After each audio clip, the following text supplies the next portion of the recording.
Assalamualaikum all, I'm Misha from Zutainment and I'm here with a new and more informational topic. But before starting our lecture, please subscribe my channel. Okay आज का हमारा topic है सब phylum cephalochordata. ये phylum chordata का ही सब phylum है and it comprises of two small words which have different origin. The first one is cephalo which has Greek origin और इसका मतलब है head, and the last one is chorda which has Latin origin and it's mean cord. And इसका मतलब ये हुआ कि इसमें ऐसे ऑर्गेनिजम्स पाए जाते हैं जिनके पास हेड और some sort of head like structure is present, और इनके पास एक स्ट्रक्चर भी मौजूद होगा. मोस्ट प्रोबब्ली ये न्यूरोकॉर्ड लाइक स्ट्रक्चर है. Okay, before indulging into the complexities of this subphylum, let's talk about the basic whereabouts of this phylum. तो introduction में सबसे पहले जो चीज़ आ जाती है वो है इसका कॉमन नेम. इन्हें लेंसिलेट्स भी कहा जाता है. इसके अलावा इन्हें फर्दर दो जेनराज में डिवाइड किया जाता है. The first one is called branchiostoma and the second one is asymmetron. इसके अलावा इनमें टोटल इन दोनों जेनराज के अंदर मिला के 45 स्पीशीज़ पाई जाती हैं, और हैबिटेट के हिसाब से या डिस्ट्रीब्यूशन के हिसाब से ये दुनिया के हर कॉर्नर में मौजूद ओशन सीज में हर जगह पर शैलो वाटर्स में पाए जाते हैं. शर्त यह है कि वहाँ पर क्लीन सबस्ट्रेट्स का होना ज़रूरी है. मॉर्फोलॉजिकली अगर आप फिश की बॉडी से वाकिफ़ हैं तो ये इतना ज़्यादा कम्प्लेक्स आपको नहीं लगेगा. These are just 5 centimetres long और टेडपोल लाइक बॉडी. इसके अलावा अगर आप इनकी बॉडी की शेप देखें तो एक इलोंगेटेड सी लंबी सी बॉडी है, लिटरली फ्लैटेंड है. इसका मतलब ये है कि राइट और लेफ्ट साइड्स हैं जो बॉडी की ये ब्रॉडर हैं, और एंड वेंट्रल और डॉर्सल साइड जो है ये नैरो हैं. इसी तरह इनका एंटीरियर और पोस्टीरियर एंड जो बॉडी का है ये टेपर्ड है, नोकीला है. इसकी वजह से इनकी बॉडी स्ट्रीम लाइन बनती है. बाकी अगर इसकी शेप की हिसाब से बात करें तो it's just like a fish, और इनकी बॉडी नियरली ट्रांसपेरेंट होती है. अंदर बाहर से साफ क्लियरली नज़र आ रहे होते हैं ऑर्गन्स वगैरह. इसके अलावा ये बहुत वीक स्विमर हैं, बहुत इंतहाई ज़रूरत के तहत स्विम करते हैं. अदरवाइज़ ये अपने आप को कम्प्लीटली और पार्शली बर्ड रखते हैं सैंड के अंदर. लेकिन इसमें भी एक पॉस्चर का ख्याल ज़रूर रखा जाता है कि एंटीरियर एंड जो है इनका वो इस सैंड से या सेडिमेंट से बाहर की तरफ को बिल्कुल सीधा ऊपर की तरफ को पॉइंटेड होता है, और ये मुसलसल फिल्टर फीडिंग की पोजीशन में पाए जाते हैं. Let's keep digging into the more complex structure. Yes, मैं बात कर रही हूँ एनाटॉमी के बारे में. सबसे पहली चीज़ जो इसकी एनाटॉमी में आ जाएगी वो है इसकी notochord. As you all know, notochord जो है ये dorsal side of the body पे मौजूद होती है, और इनकी नोटोकॉर्ड भी एक्सटेंडेड है from tail to their head portion. लेकिन यहाँ पर थोड़ा सा एक डिफरेंस आ जाता है. वो क्या है कि इसकी नोटोकॉर्ड के अंदर मसल सेल्स जो है वो भी पाए जाते हैं. इससे पहले जो हमने नोटोकॉर्ड पढ़ी है उसके अंदर हमने पढ़ा था कि नोटोकॉर्ड क्या है, कनेक्टिव टिश्यूज का शीट लाइक स्ट्रक्चर है जिसने इंटरनली जो फ्लूइड फिल्ड सेल है उन्हें सराउंड किया हुआ है. यहाँ पर अब क्या है कि यहाँ पर मसल सेल्स पाए जाते हैं, कनेक्टिव टिश्यूज भी हैं, लेकिन इसकी जो टेल वाला पोर्शन है उसकी तरफ को थोड़ी सी मसल सेल्स की कुछ तादाद भी देखने को मिलती है, जिसकी वजह से ये कंट्रैक्शन की एबिलिटी जो है वो समहाउ रखते हैं. अब सिग्निफिकेंस क्या है कि ये कंट्रैक्शन रिलैक्सेशन की जो एबिलिटी है इसकी वजह से ये बुरोइंग जो इनका एटीट्यूड है उसको बड़ी सपोर्ट मिल जाती है. कैसे कि इनके जो टेल पोर्शन के करीब मसल सेल्स हैं, ये जब कंप्रेस होते हैं तो इंटरनली जो फ्लूइड फिल्ड सेल्स हैं उन पर ये प्रेशर एक्सर्ट करते हैं, उन्हें कंप्रेस करने की कोशिश करते हैं. जो फ्लूइड है वो इन रिजल्ट या आप कह लें कि ऑपोजिट रिएक्शन के तौर पर वो वॉल्स पर प्रेशर एक्सर्ट करता है. तो इससे रिजिडिटी जो है नोटोकॉर्ड की वो इंक्रीज हो जाती है, और ये बिल्कुल एक टफ सा और रॉड लाइक स्ट्रक्चर की फॉर्म अख्तियार कर जाती है. और ये ऑर्गेनिज्म जो है बड़ी नेज़े की तरह, जिस तरह नेज़ा ज़मीन पर आके फिक्स हो जाता है, उसका अगला जो एरो वाला पोर्शन होता है वो जिस तरह ज़मीन पर आके या किसी भी अपने टारगेट पे आके चुभ जाता है, खुब जाता है, सेम इसी तरह ये भी अपनी टेल वाले पोर्शन से सेडिमेंट के अंदर धंस जाते हैं. और इसी तरह जब इन्होंने निस्बतन कह लें कि इनकी जो ये प्रेशर जो है कम होता है या मसल सेल्स रिलैक्स होते हैं, तो अब क्या होगा कि यही जो अंदर वाला फ्लूइड है उस पर प्रेशर जो है वो कम हो रहा है, तो उसका प्रेशर रिड्यूस हो जाता है, टर्जिडिटी रिड्यूस हो जाती है. एंड वाले पोर्शन से, टेल वाले पोर्शन से नोटोकॉर्ड जो है इसके अंदर क्विक फ्लेक्सिबिलिटी सी थोड़ी सी आ जाती है, और ये थोड़ा थोड़ा अपनी टेल को हिलाते हुए इस सैंड से बाहर को की तरफ को मूव कर जाते हैं. तो ये सैंड के अंदर धंसने के लिए या सबस्ट्रेट में धंसने के लिए और फिर उससे निकलने के लिए ये कंट्रैक्शन और रिलैक्सेशन का अल्टरनेट सा मैकेनिज्म जो है उसको यूज करते रहते हैं और इस अपनी नोटोकॉर्ड का से फायदा उठाते हैं। नेक्स्ट नेक्स्ट चीज जो इनकी बॉडी में नजर आती है वो है इनकी बॉडी में पाए जाने वाले मसल्स। हाँ जी, मसल्स के पेयर इनकी बॉडी में कहाँ पाए जाते हैं? नोटोकॉर्ड के दोनों साइड्स पर, राइट और लेफ्ट साइड पर भी अगर आप देखें तो पूरा लॉन्गिट्यूडनली बॉडी के अंदर मसल्स जो है वो पाए जाते हैं और ये मसल्स भी नोटोकॉर्ड पर प्रेशर एक्सर्ट करने और रिलीज करने के अंदर हेल्प करते हैं और उनकी वजह से जब राइट साइड के मसल्स अगर नोटोकॉर्ड के या आप कह लें राइट साइड के मसल जब कंट्रैक्ट हो रहे होते हैं तो जो लेफ्ट साइड के मसल्स हैं ये थोड़े से स्ट्रेच हो रहे होते हैं और जो बॉडी है वो राइट साइड की तरफ अंडुलेट करती है। इसी तरह जब लेफ्ट साइड के मसल जो हैं ये कंट्रैक्ट कर रहे हैं तो राइट साइड वाले मसल स्ट्रेच हो रहे हैं जिसकी वजह से अब बॉडी लेफ्ट साइड की तरफ को थोड़ा सा बेंड हुई है। इस तरह से ऑल्टरनेट पैटर्न पर या ज़िग ज़ैग मैनर में अंडुलेशन शो की जा सकती हैं, इनकी बॉडी के अंदर देखी जा सकती हैं। इसके अलावा अगर आप देखो तो इनके अंदर लॉन्गिट्यूडनली ही वेंट्रोलेटरल फोल्ड्स हैं बॉडी की। वेंट्रोलेटरल का मतलब ये है कि ये फोल्ड्स लेटरल साइड से स्टार्ट हो रही हैं या ये मसल्स लेटरल साइड से स्टार्ट हो रहे हैं और वेंट्रल साइड पर आके दोनों लेटरल साइड से राइट और लेफ्ट साइड से मसल्स जो हैं शुरुआत हो रही है इनकी और इन दोनों मसल्स का आगे जो ज्वाइंटेड पोर्शन है या आगे की तरफ बॉडी के आगे की तरफ वेंट्रल साइड की तरफ को आके ये इकट्ठे मिल जाते हैं या इनका आपस में जंक्शन है या बॉर्डर जो है वो वहाँ पे बनता है। तो वेंट्रोलेटरल फोल्ड्स ऑफ बॉडी भी हैं और ये तमाम लॉन्गिट्यूडनली और वेंट्रोलेटरल फोल्ड्स ऑफ बॉडी जो हैं ये इनको स्टेबलाइज कर रही हैं ड्यूरिंग स्विमिंग, इनको स्विम करने में हेल्प कर रही हैं। वही बात जो अंडुलेशन वाली बात की थी कि जब राइट साइड वाले मसल्स कॉन्ट्रैक्ट करेंगे लेफ्ट वाले स्ट्रेच करेंगे तो ये दोनों मसल्स इसी तरह से ही अल्टरनेट पैटर्न पर स्ट्रेच और रिलैक्स करते चले जाएंगे या कॉन्ट्रैक्शन और स्ट्रेचिंग इनके अंदर देखने को मिलेगी जिसकी वजह से ये मूवमेंट कर सकते हैं और एक बैलेंस वे में मूवमेंट कर सकते हैं। इन एडिशन टू मसल्स इनके पास फिन्स भी मौजूद होते हैं। इनके पास एक मीडियन डॉर्सल फिन है। मीडियन का मतलब होता है दरमियान में, ये बॉडी के दरमियान से डॉर्सल साइड से बॉडी के बिल्कुल दरमियानी पोर्शन से ओरिजिनेट होगा और इसके अलावा इनके पास कॉर्डल फिन भी मौजूद है। बड़ा अच्छा कॉर्डल फिन इनके पास मौजूद है जो पूरी टेल को कवर करता है। ये दोनों जो फिन्स हैं dorsal fin and caudal fin ये भी इन्हें स्विमिंग में काफ़ी हेल्प करेंगे। At the anterior end there is a structure which is known as oral hood. अगर इसके नाम पर गौर करें ओरल और हुड ये दो वर्ड्स हैं। ओरल जो है ये मुंह के लिए या माउथ के लिए इस्तेमाल होता है और हुड जो है ये सर वाले पोर्शन के लिए इस्तेमाल होता है। मतलब ये जो स्ट्रक्चर है ये एंटीरियर पोर्शन पर तो मौजूद है लेकिन ये सर का काम भी देगा और इस पर यकीनन माउथ लाइक स्ट्रक्चर भी मौजूद होगा। तो यहाँ पर भी हम बात करते हैं कि एंटीरियर एंड जो है सेफेलोकॉर्डेट्स का वहाँ पर एक हुड लाइक प्रोजेक्शन है which is called oral hood. इस ओरल हुड के वेंट्रल रीजन पर कुछ फिंगर लाइक प्रोजेक्शंस बाहर की तरफ को निकली होती हैं जिन्हें सिरी कहा जाता है and these are exclusively related to the feeding purpose. At the posterior margin there is an opening which is known as mouth। ठीक, अच्छा अब यहाँ पर क्या है कि सिरे जो हैं ये फूड को कलेक्ट करने के काम आएंगी और माउथ जो है वो फूड की इनटेक के लिए काम आएगा और माउथ जो है ये आगे एक्सटेंड होता है towards a large pharyngeal reason.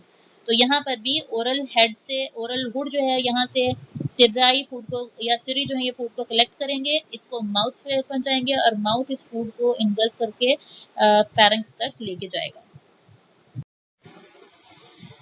They have large number of pharyngeal slits which are present at the anterior region of their gut. These are perforations or slit-like structure, and these structure are supported by gill bars. अगर मैं आपको example से समझाऊं तो आपने कभी sir में फेरने वाली कंघी देखी होगी, हेयर कॉम्ब जिसको बोलते हैं।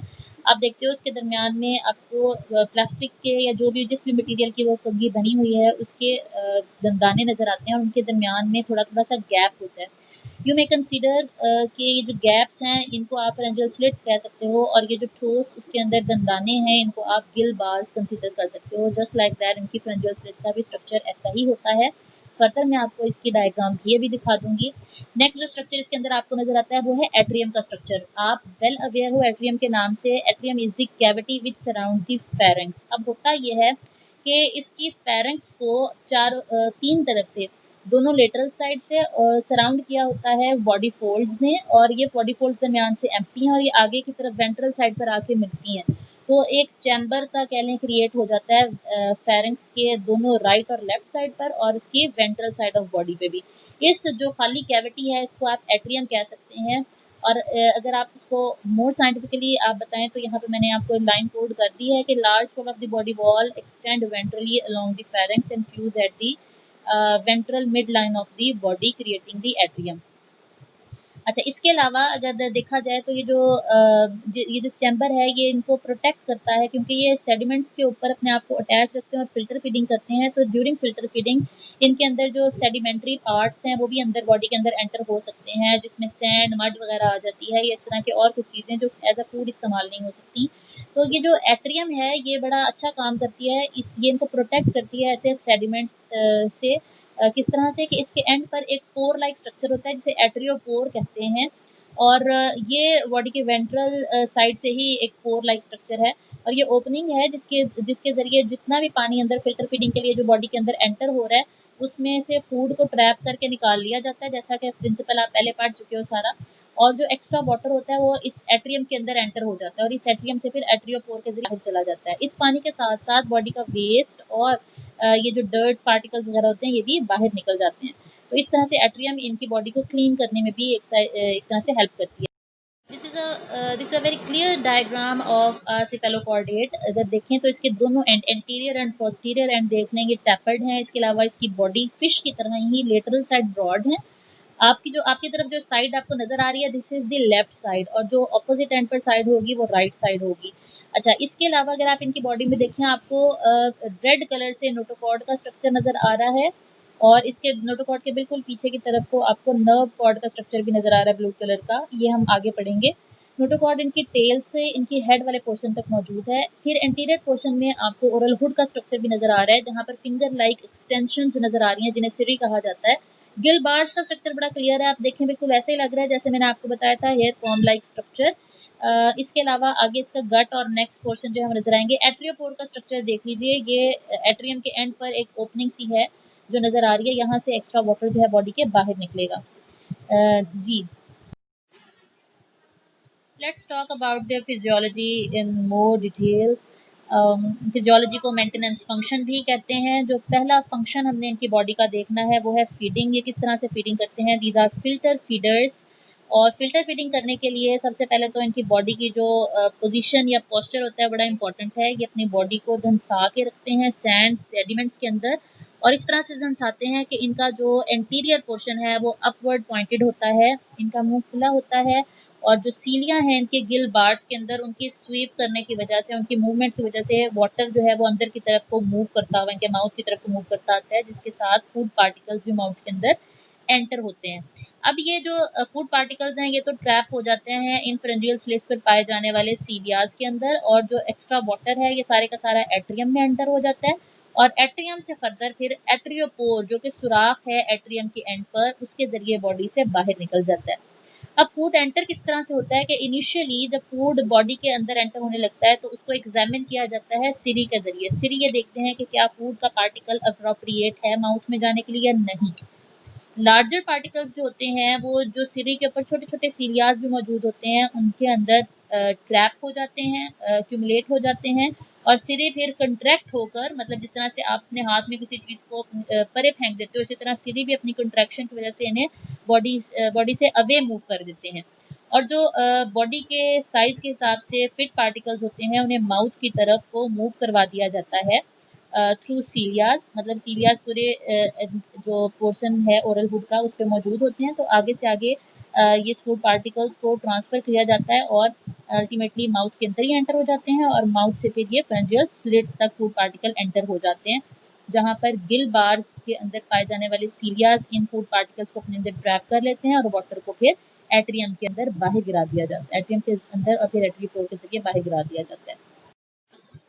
फीडिंग के बाद नेक्स्ट फंक्शन आ जाता है डाइजेशन का। डाइजेशन के अंदर बड़ा इंपॉर्टेंट रोल प्ले करता है एक स्ट्रक्चर जिसे एंडोस्टाइल भी कहा जाता है। It is a groove like structure और ये लॉन्गिट्यूडनली पूरी फेरेंक्स के अंदर मौजूद होता है मिड वेंट्रल पोर्शन के अंदर। मतलब आप अगर फेरेंक्स को वेंट्रली देखो तो आपको फील होगा कि उसके अंदर एक नाली की तरह का अंदर की तरफ को धंसा हुआ स्ट्रक्चर है जिसकी वॉल्स जो हैं उनके ऊपर ढेर सारे सीलियाज भी मौजूद हैं। इस एंडोस्टाइल की खास बात ये है कि इसके अंदर म्यूकाइड सेल्स होते हैं जो म्यूकस रिलीज करते हैं। अब जो वॉल्स ऑफ पैरेंक्स के ऊपर और एंडोस्टाइल के ऊपर जो सीलियाज होते हैं, इनकी मूवमेंट की वजह से ये म्यूकस बाकी फेरेंजियल वॉल के ऊपर भी अप्लाई हो जाता है। साथ ही साथ जो फूड पार्टिकल अंदर की तरफ एंटर हो जाते होते हैं, उनके ऊपर भी ये अच्छी तरह से म्यूकस लग जाता है।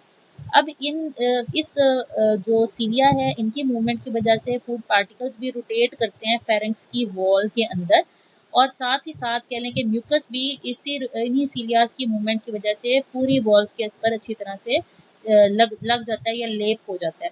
इसी मूवमेंट के दौरान फूड पार्टिकल्स भी रोटेट होते होते एक कॉर्ड नुमा या स्ट्रिंग नुमा स्ट्रक्चर की फॉर्म में नेक्स्ट रीजन ऑफ गट की तरफ को मूव करते हैं, जहाँ पर डाइजेशन होती है।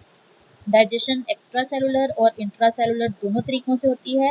एक्स्ट्रा सेलुलर डाइजेशन का मतलब है किसी ऑर्गन के अंदर डाइजेशन होना, और इंट्रा सेलुलर डाइजेशन का मतलब है एक सेल के अंदर डाइजेशन होना। तो जहाँ तक एक्स्ट्रा सेलुलर डाइजेशन की बात है, इसके लिए रिस्पॉन्सिबल है mid gut caecum. Mid gut caecum की अगर हम बात देखें तो सीका या सीकम का स्ट्रक्चर क्या होता है, कोई भी ब्लाइंड एंडिंग जो एक डाइवर्टिकुलेटेड सा स्ट्रक्चर हो, जैसे आपने देखा होगा एक बंद गली की तरह का स्ट्रक्चर जो ना दाएं मुड़ सकता है ना बाएं मुड़ सकता है, इसी तरह सीधा सीधा एक गट का स्ट्रक्चर जिस तरह आ रहा है, राइट साइड से एक डाइवर्टिकुलर सा स्ट्रक्चर या एक डाइवर्टेड सा स्ट्रक्चर, एक सैकनुमा स्ट्रक्चर जो है वो निकलता है। और ये जो छोटी सी नाली सी राइट साइड के ऊपर निकलती है, इसे हम कहते हैं मिड गट सीकम। इसकी क्या इंपॉर्टेंस है कि इसमें कुछ डाइजेस्टिव एंजाइम्स रिलीज होते हैं इसमें से, जो कि एक्स्ट्रा सेलुलर डाइजेशन के लिए हेल्पफुल होते हैं। कहाँ पर मौजूद होता है ये, गट के मतलब फेरेंक्स के बिल्कुल बाद या जैसे फेरेंक्स एंड होती है उसके बाद जो गट का अगला हिस्सा है उसके एंटीरियर पोर्शन में ही राइट साइड के ऊपर बाहर की तरफ को निकला हुआ ये मिड गट सीकम का स्ट्रक्चर नजर आता है। इसके अलावा पोस्टीरियर पोर्शन ऑफ गट के अंदर लेफ्ट साइड के ऊपर एनस मौजूद है। वेंट्रल फिन से जरा लेफ्ट साइड की तरफ को एनस का सुराख है।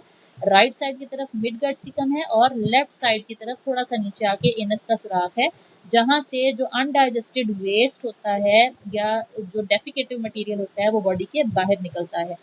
वो फूड पार्टिकल्स जो कि एक्स्ट्रा सेलुलरली डाइजेस्ट नहीं हो पाते या साइज में निस्बतन बड़े रह जाते हैं, उनको सेल इनगल्फ कर लेते हैं और फिर उनकी इंट्रा सेलुलर डाइजेशन होती है, उसके बाद बॉडी को सप्लाई होते हैं। their circulatory system is not as complex because इनके पास कोई ट्रू हार्ट मौजूद नहीं है, लेकिन इनके पास बड़ी ब्लड वेसल्स ज़रूर मौजूद हैं जो कि कॉन्ट्रैक्शन और रिलैक्सेशन की एबिलिटी रखती हैं, और इनके कॉन्ट्रैक्ट होने की वजह से ब्लड प्रेशर भी मेंटेन होता है। तो ये कॉन्ट्रैक्ट और रिलैक्स होकर ब्लड को डिफरेंट डायरेक्शन में मूव करवा सकती हैं। इसके अलावा इनके ब्लड में अमीबॉइड सेल्स होते हैं, और इनके पास ओपन स्पेसेस या साइनसेस भी मौजूद हैं, जहाँ पर इन मेजर ब्लड वेसल्स में से ब्लड को उन साइनसेस में पोर कर दिया जाता है, और वहाँ से जो इर्द गिर्द वाले सेल हैं उनको ब्लड बाथ दिया जाता है, और ये अमीबॉइड सेल न्यूट्रिएंट्स उन तक सप्लाई करते हैं प्लस ऑक्सीजन भी। अच्छा, इनकी यहाँ पर अगर मैं बात करूँ तो इनका क्लोज सर्कुलेटरी सिस्टम नहीं है, इनके पास ओपन सर्कुलेटरी सिस्टम ही है, या आप कह सकते हैं ओपन सर्कुलेटरी सिस्टम की वो टाइप है जिसमें समहाउ एक या दो वेसल्स भी मौजूद होती हैं। फॉर एक्सक्रीशन पर्पस ये ऑर्गेनिज्म अपने सिलोम का इस्तेमाल करते हैं। इनकी सिलोम मॉडिफाई होके या कुछ सिलोमिक सेल्स मॉडिफाई होके ट्यूब लाइक फैशन में अरेंज हो जाते हैं ब्लड वेसल्स के इर्द। इन ट्यूब्स को हम एक्सक्रीटरी ट्यूब्स भी कह सकते हैं। फिर ये ब्लड से एक्टिव ट्रांसपोर्ट के जरिए वेस्ट को लेते हैं। इसके साथ साथ ये इन्हीं की जो सिलोम है ये थोड़ी सी रिड्यूस है और सिर्फ उन पोर्शन में मौजूद है जहाँ पर स्पेशल ऑर्गन्स जैसे एंडोस्टाइल, गुनेड्स और इसके अलावा गिल बार्स मौजूद हैं या ब्लड वेसल्स मौजूद हैं, इनके इर्द गिर्द ये सिलोम मौजूद होती है। एक्टिव ट्रांसपोर्ट के जरिए ये मटेरियल को एक्सचेंज करती है और फिर further through atrium they can get rid of their excretory waste. Last but not the least, the reproduction and development, which is much simple. These are dioecious organisms. Male और female अलग अलग body के अंदर मौजूद हैं, और इनके जो गोनेड्स हैं वो बॉडी की लेटरल वॉल से अंदर की तरफ एट्रियम के अंदर बल्ज होते हैं। ये अपने गैमीट्स को शेड करते हैं एट्रियम में, और एट्रियोपोर से गैमीट बॉडी के बाहर की तरफ को निकल जाते हैं। एक्सटर्नल फर्टिलाइजेशन होती है। इसके रिजल्ट में एक सिमेट्रिकल लार्वा बायलेट्रियल सिमेट्रिकल लार्वा जो है ये वजूद में आता है। ये लार्वा कुछ दिन तक फ्रीली स्विम करता है और इवेंचुअली किसी सबस्ट्रेट के ऊपर अटैच होकर मेटामॉर्फोसिस परफॉर्म करता है और फाइनली कन्वर्ट हो जाता है into adult. That's all for today. Hope you like my lecture. Please subscribe my channel. Thank you.